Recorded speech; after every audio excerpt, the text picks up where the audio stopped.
বউ তো বাপের বাড়িতে গিয়েছে, বউ তো আসলে আর খেতে পারবো না, বউ আসার আগে একটু হয়েই যাক। উফ, প্রচন্ড মাথা ব্যথা করছে।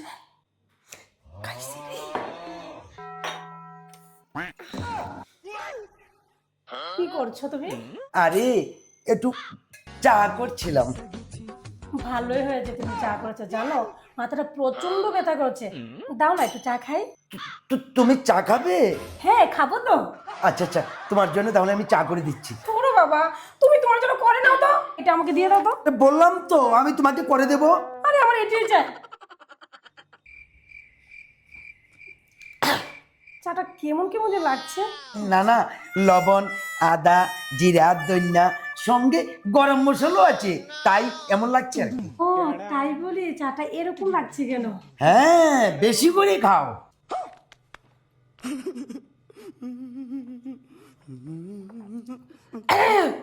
মাথাটা ঝিমঝিম করছে। ও তেজ বেশি তো। কি বললে?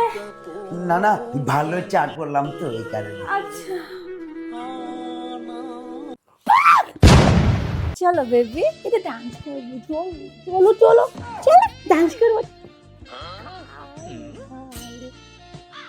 আচ্ছা বেবি, তোমার সাথে রিল বানিয়েছি, এখন আমি ছেলে মেয়ের সাথে রিল বানাবো। তাহলে আমি আসি। কোন ধরাটা বলুম আমি, মান সম্মান যা আছে সব শেষ হয়ে যাবে আজকে। না না, তোমায় রিল বানাতে যেতে হবে না, তোমার সাথে আমি মুভি বানাবো। জন্মের শিক্ষা হয়েছে আজ আমার, বউ বাড়িতে থাকলেও খাবো না, আর না থাকলে তো প্রশ্নই উঠে না।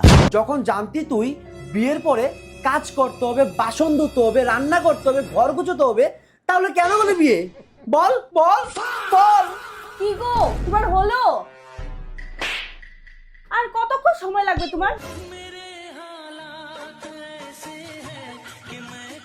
আমার সব কাজ শেষ, এখন একটু বসবো। এই কাপড়গুলি যাতে ঠিকভাবে ধোয়া হয়ে যায়, ঠিক আছে? আচ্ছা ঠিক আছে।